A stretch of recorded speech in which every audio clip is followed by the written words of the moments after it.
Welcome to How Do They Afford That, the podcast that peeks into the financial lives of everyday Australians. I'm Michael Thompson. I'm a writer and co-host of the Fear and Greed Business Podcast. I am with, as always, Canna Campbell, previously a financial planner, now the founder of Sugar Mama TV, the financial literacy platform that you will find on YouTube, podcasts, Instagram, books, and more. Canna, what have you been up to this week? You told us last time about your cupcakes, your $35 cupcakes. Have you had any more blowouts this week? I have a new family budget, which I need. It's actually inspired by you. Oh, really? Yes. Oh, I don't know whether that's a good thing. It's a really good thing. I'm really happy about this new family expense. So when you and I were chatting on the phone, you said, tell me a bit about like what you like to do. And I'm in the thick of it. Like I've got a 1-year-old and a 2-year-old. 2-year-old's still in the bed with us. My 9-year-old, I'm like, we're musical beds. And Tom and I are so tired because my 1-year-old's still waking to be fed. And I couldn't answer the question. I was like, nothing. I felt so boring. And I spoke to Tom. I'm like, Tom, Michael asked me this question about like what we like to do in our spare time, and I had nothing to answer. So we went and we found this lady who's actually our old neighbour, and she used to be a Karatani nurse, and she's actually 80. And she recently lost her husband to dementia. And she now comes every other Saturday morning for 2 hours. We pay her. And Tom and I now go to the gym together and have a workout together. We have a sauna together. We jump in the pool together, and then we have breakfast together. And up until breakfast, I was going to say that's actually not sounding that good. But I mean, breakfast, that's top notch. We get to have an unbroken conversation, and we get to work on our fitness, and it's 2 hours of babysitting, so it's not too expensive on the family budget. It's once a fortnight. I really look forward to this fortnight. And it's really nice to just do something together, Tom and I. And it's not like we're in a restaurant where it's loud and there's alcohol and Ubers and taxis going out for 3 or 4 hours that can end up being very expensive babysitting. It's very financially friendly, but it has been so good for our relationship, and it's just so nice. And my girls love this lady, and she's lost her husband, so it's actually been so nice for her as well, and the girls adore her. So yes, thank you. Well, anytime I can inspire you to make a change, because I take a lot. I actually made a lot of changes, which I'll share in another episode, because I implemented some of your budgeting tools and mixed results. I mean, the system itself is great. Just the data that I was putting into it was a little bit frightening, but I'll share that another time. But I'm just pleased that you're getting a bit of time to yourselves now. That's even kind of once a fortnight is just, when your kids are that young and that demanding, 2 hours can seem like a full day. Oh, it is. It's euphoric. Oh, yeah. Yep. No, look, you know what we should do? We should try and record every kind of Monday after that, and you will just be in the best mood for this recording session. Not saying that you haven't been in good moods up until now. Oh, I feel like I'm kind of getting in a little bit of trouble here. Let's move on. Just the eyebrow went up just then. It was just very subtle, but I noticed. We are going to talk this week about side hustles. I'm the queen of hustle. I've got so much to share. I'm very excited about this because it is all about how to make some extra cash on the side. But, of course, we have to mention this. We always do, because everything that we talk about is general in nature. It is never personal. It is never investment or strategic or product advice. It is purely for financial education purposes only. We don't know anything about your financial situation, your financial goals, your deadlines, or even your risk profile. So should anything that we're talking about be of interest to you, and you think, hey, should I be doing this as well? That is when you need to go and speak to a financial planner and ask them for personal advice based on your financial situation and your financial goals. Side hustles.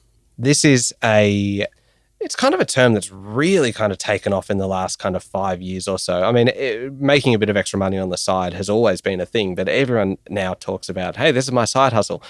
And I love it. I love the idea that you can kind of supplement your income with a little bit of extra cash on the side that is not necessarily derived from your main kind of day-to-day job. So I wanted to kind of get some ideas from you on how to do that, and also some of what you then do with the money once you've got it, but also things to look out for, kind of some of the tax implications and thing as well, because it's not just necessarily, depending on what it is, it's not just free money that you can just kind of spend whatever you want.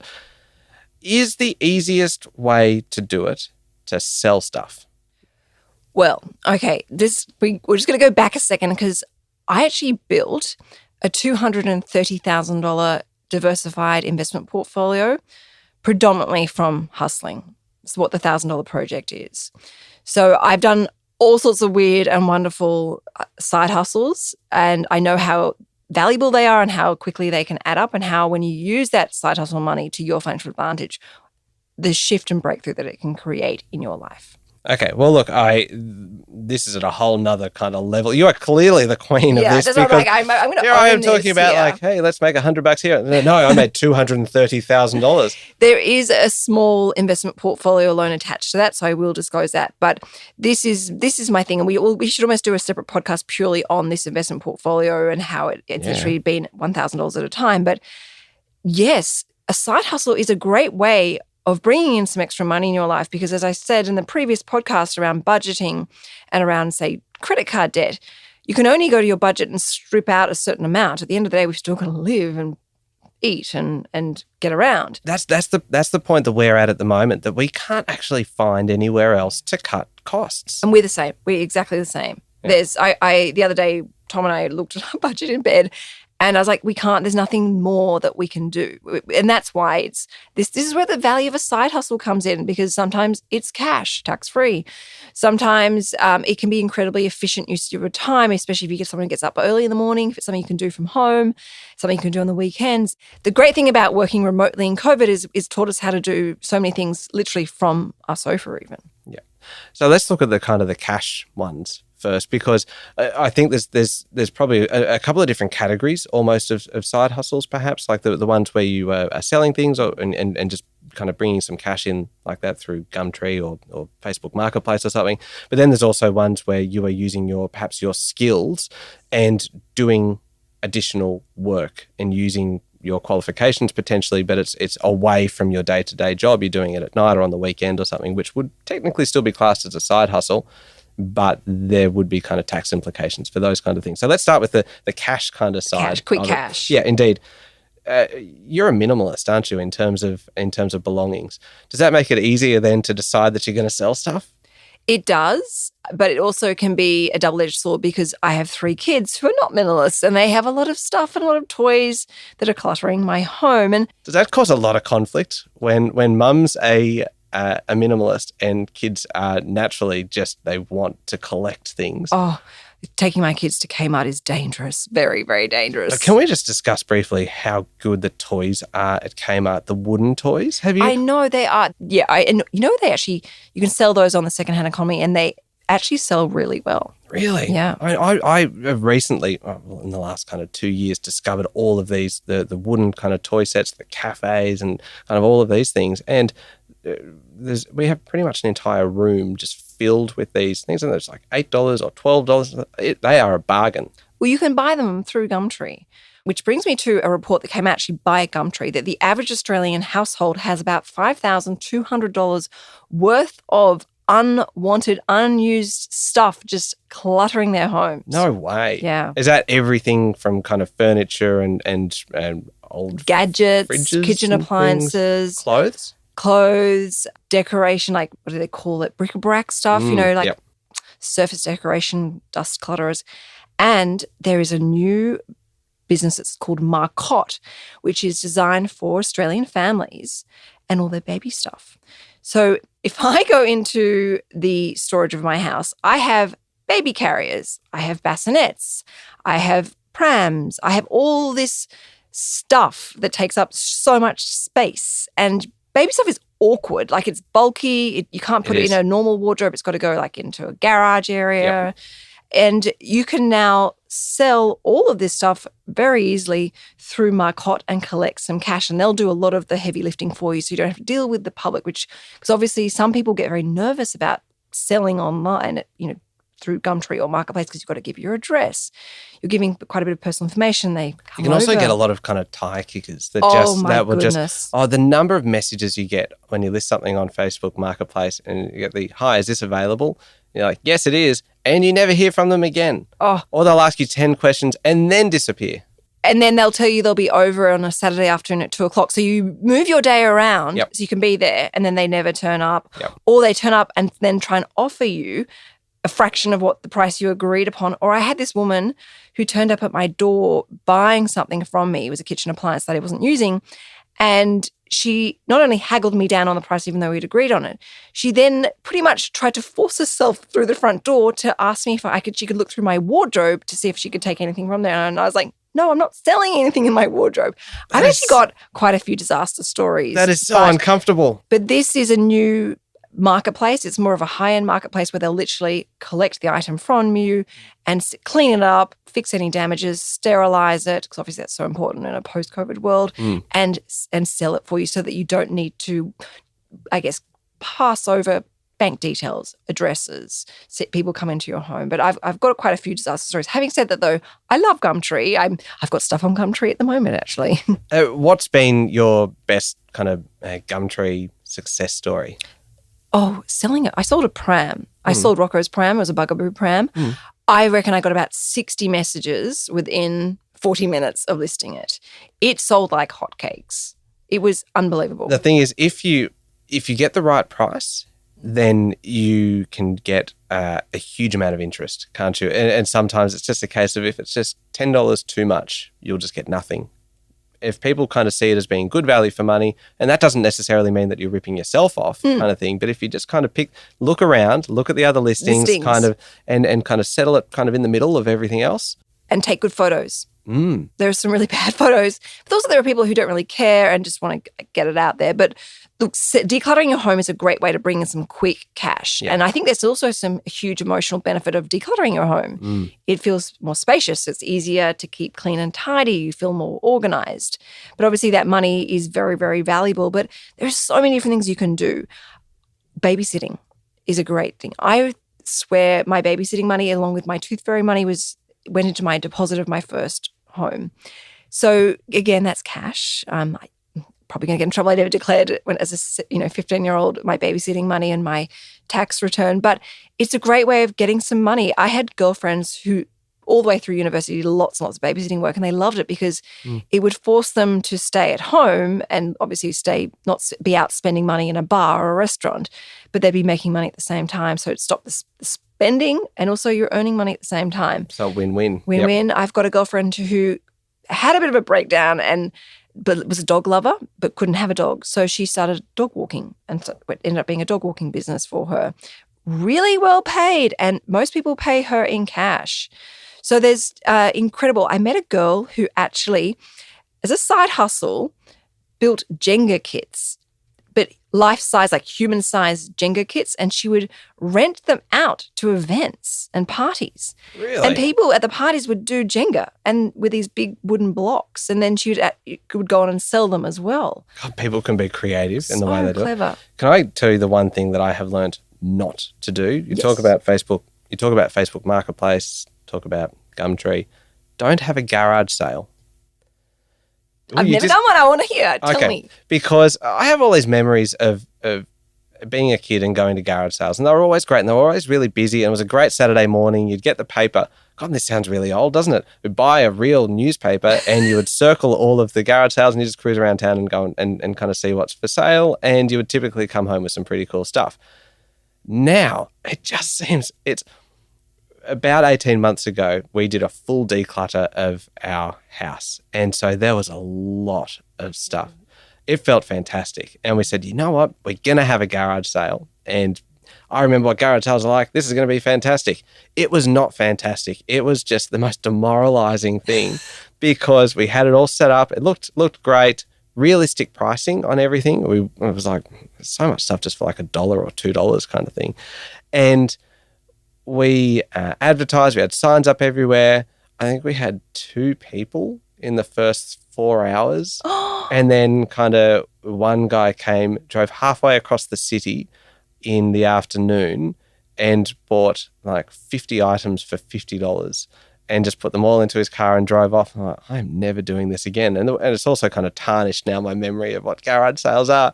And so we then kind of took everything away and we just sold it then piece by piece online. And the rest I think we just donated, because I think by that stage we were so demoralized by it. It was not like the instant cash injection that we were expecting.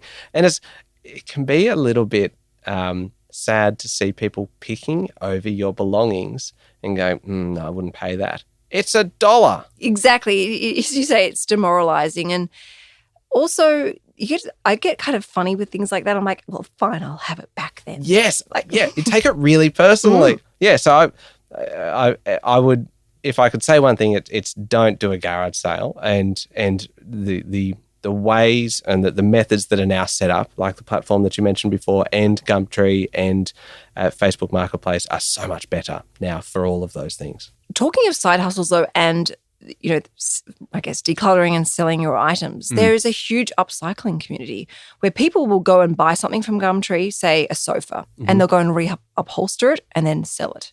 Or they'll buy some clothes or a dress from, say, the Salvation Army, and then show someone on Instagram how to style that particular dress and go on and sell it. It's a huge bustling community of people making a lot of money doing that. Okay, now there are a few more ideas that I want to ask you about, because I know you have got a stack of them. We will do that in just a moment.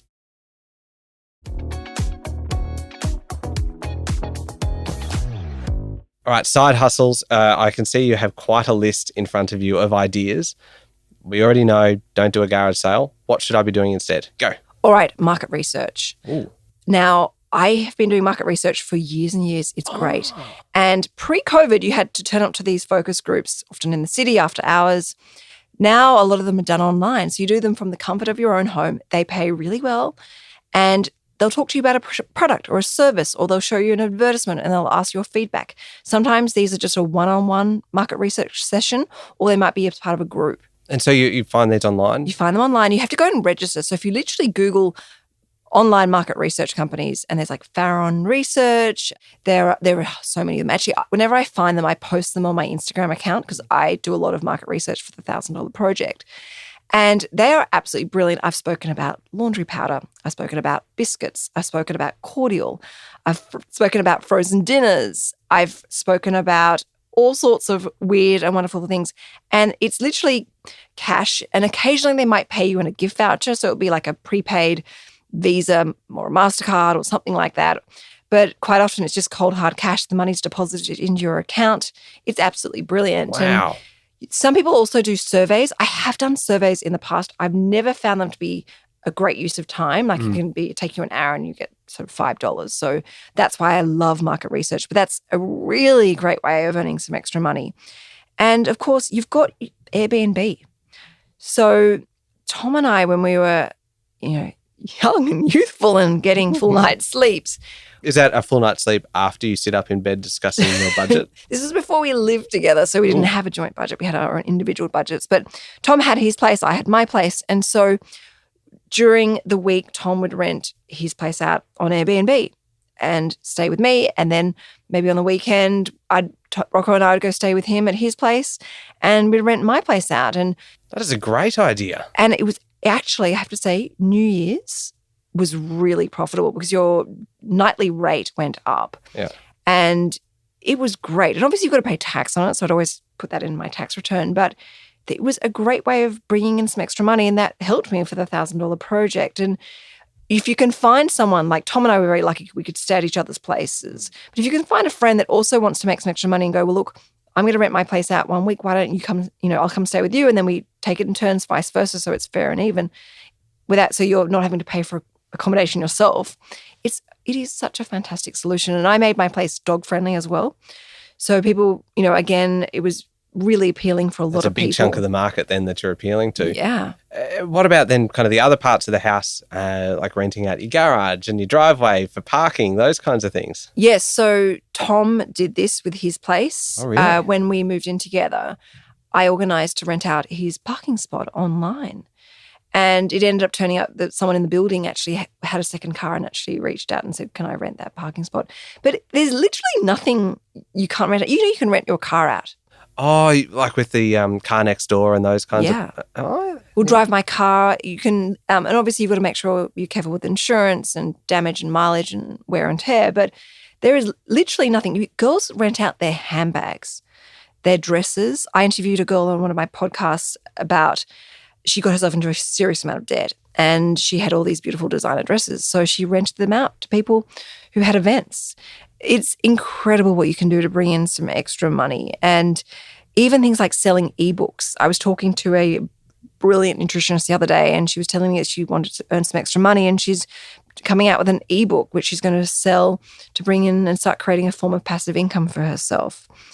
People do ticketed events. I saw a yoga teacher was promoting something the other day where she's doing a meditation session online and I think tickets are like $15 each. So the sky's the limit.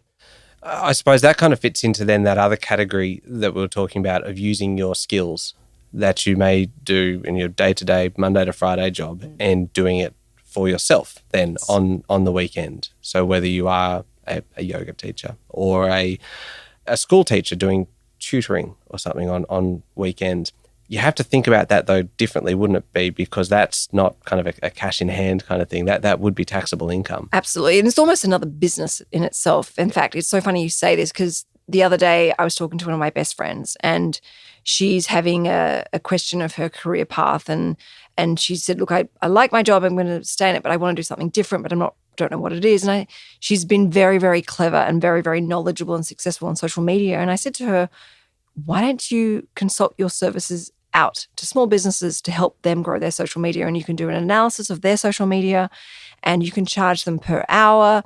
And she loved the idea and she's starting up her own business and she's going to put that into practice. And that's something she can do from home in her own time, early in the morning, at nighttime, over the weekends, that complements what she does for work anyway, something she has a huge amount of interest and experience in. And it's another business that she can sort of use to work when she wants. I realise we're running out of time now, but how should you factor this money into your budget? Or should you at all? Because, I mean, if you're selling something online or you are kind of doing some market research or anything, that's not kind of consistent, reliable income. So it's going to be hard to use that as part of your weekly budget. I would say keep it separate from the budget. Mm-hmm. It's side hustle money. It's manifestation even. So I would say, and this is what I did for the $1,000 project, that's why it has been invested. And I would say put it towards one of your financial goals. So you could put it towards the credit card debt that you're trying to get rid of. You could put it towards building up your emergency money so that you don't get into credit card debt. You could be putting it towards your retirement goals, such as superannuation, obviously being aware of the different types of contribution and the taxes and the accessibility and liquidity and so forth. You could be putting it towards your own investment goals. You could be putting it towards the deposit for your first home or third home.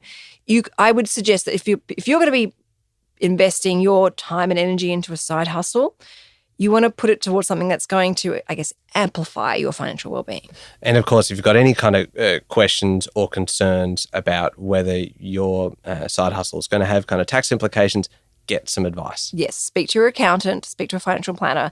And also, a lot of side hustles have gone on to be incredibly successful businesses. That's the thing, isn't it? Because often it's something that people are quite passionate about. If they're not that passionate about the job that pays the bills, they do something a little bit on the side and the next thing they know, that Kaboom. Is their main job. Absolutely. And that's why it's so important to get the structures set up correctly with a good accountant that can say, all right, well, this will be great for tax. This will be great for legal protection. This will be great for your goals. So it's worth speaking and getting advice. All right. We've covered a lot. So we kind of started with decluttering and the value of decluttering and what the study that said more than $5,000 of kind of unwanted, unloved belongings around your house. And so, hey, why not have a look around the house and see what you can sell on Gumtree or on Facebook Marketplace or Markot for your baby things. So declutter your home, consider kind of things like babysitting, market research, Airbnb if you've got the space or you're in the position where you can share with a friend, for example. Rent out your clothes, your handbags. your car park, basically anything that you have that you don't need all the time. Think about whether you can rent that out. Use your skills. Use the skills that you've accumulated that might not necessarily be related to your day job, but is actually going to be of value to someone else. And when you make this money, treat it as separate money and use it to help achieve one of your financial goals. Absolutely. And can I chime in one last little hint? Oh, yeah, please. When you're working on side hustles or looking for side hustles, tell people. Some of the best side hustles that I came up with for the $1,000 project were actually given to me by other people. So I would tell people, oh, I'm looking to earn some extra money, or I'm looking to make some extra money. And they would end up saying, oh, you need to go and speak to such and such, or why don't you do this, or why didn't you do that? For example, the Airbnb actually came from one of my girlfriends. When I said, oh, I'm trying to do this, she's like, you know what you could do is rent your place out on an Airbnb. So tell people, put it out there, because you'll be amazed as to the ideas, the inspirations and the solutions and the connections you'll get from putting it out there. Well, I am going to go and sign up for some market research straight away, because I think that sounds great, being paid for my opinions. I have plenty of opinions on everything and I'm willing to share them, especially if they're going to give me cash for it. Thank you very much for listening to How Do They Afford That? Remember to hit subscribe or follow, and why not leave us a review as well. Next week, we are talking about what to do when you cop a monster electricity bill or any kind of bill that just comes out of the blue and kind of takes you by surprise as to how big it is. We'll chat about that one next week. Don't miss it.